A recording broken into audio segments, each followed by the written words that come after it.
Hello from the land of TV. This is King Cool. Welcome to the Toast Reviews. I feel weird today. I don't know what it is. Anyway, for those of you who don't know how this works, I watch a movie, I put something in the toaster, and I talk about it before my toast is done. But now we're stuck slap dab in the middle of the Horrors of Romantic Comedies month. Ooh, ah, ee, ah, screams. So yeah, today, all 5 of these movies were picked by a co-worker of mine who likes romantic comedies. And today we're going to be reviewing Just Like Heaven with Reese Witherspoon and Mark Ruffalo. And I don't know if I've seen any other movie with Mark Ruffalo in it other than The Avengers, but we've talked about The Avengers in this before because it was awesome, and we all know that. And today in the show, we're doing English muffins. These are toasted, they're part of a sandwich. But, I remember when I said they don't toast them very well? See, this is the sandwich. And this, they're like, oh, this isn't very Halloween-y. This is Black Forest ham. Wah! Yeah, it's terrifying. I was actually going to cut up a new one. They're like, no, forget it. It's barely toasted. Look at this. Like, I mean, yeah, the edge, but come on. And I don't know if I have that much to say about this. Here we go.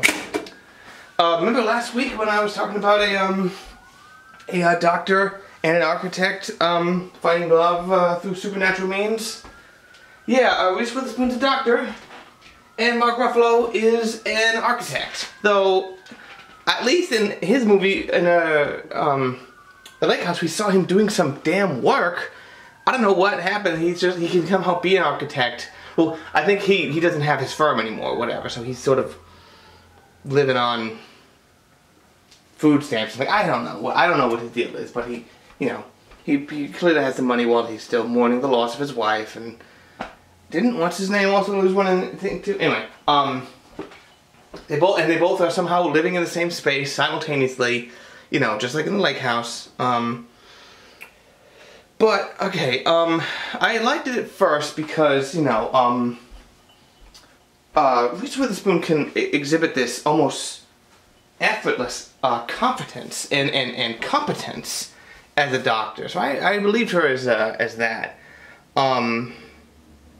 But then she started to get, and she's there, and then her ghost is living in the house after she befalls an accident, and Mark Ruffalo moves in, and they're like, what are you doing here, and then they argue, and it takes them a little longer than it might for them to sort of be, they never use as far as I'm aware, they never use the word ghost. Which might be nice, because sometimes you don't want to use the word, the most obvious word. But, then about a half an hour in, he tries to prod him about what happened and why he's so this, and then he lashes out, and it's like, okay, we don't need it to be like this. Why does he have to scream at her? Because this is so lightweight and so... and then at one point, to stop him from drowning his sorrows in beer, and I'm sort of like, hey, let the guy do it if he wants, unless you know he's an alcoholic, which by the way you don't, but whatever.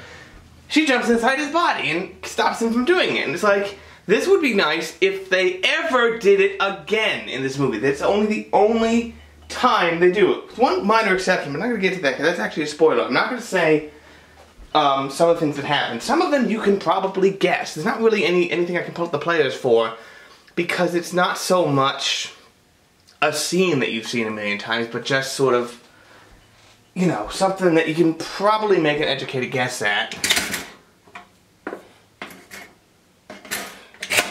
don't know what it is with those. I think those are Thomas's. I actually don't like the Thomas's English muffins as much as regular English muffins. So... yeah, I was sort of bored by this movie.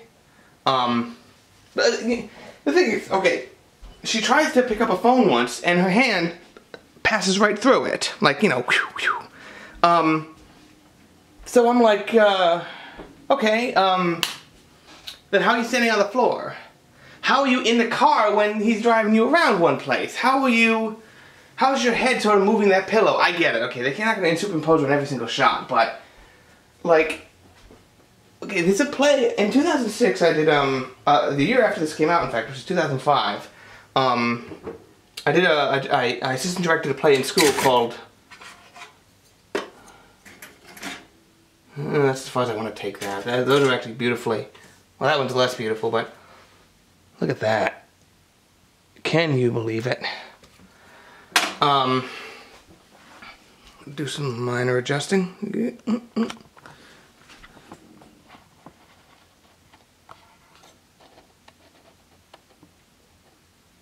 Look at you. Hey, a play called Blithe Spirit, which is about a guy whose first wife comes back from the dead, like just as part of, they hire a seance, and the ceremony goes funny and brings back his first wife. It's a farce, so it's like, and then, you know, hijinks ensue. So that was sort of on my mind with this one, but I don't know, man. I mean, it's like there's no big breakup moment, thank God. There's no like, look, we can't do this. Why not? It's like, because your penis will go right through me. Okay, since I just said that, I'm gonna go out and say this last thing. Let's just say at one point they want to take their love to the next level, but they're like, but I can't touch you. It's like, you can go inside his body. So am I the only person who watched this and said, why don't you just hop inside his body and then, you know, do it yourself with his hand, you know? I don't know. Like, clearly this movie's not thinking stuff for me. Anyway, I'm gonna eat me this here breakfast doodad with a black forest ham. Wah! What will be here next week on Toast Reviews? Only the spirit and of something, I don't know. I know what it is, but you'll have to find out next week. Wah! Thank you all for watching. This is King Cool. Drive home safe.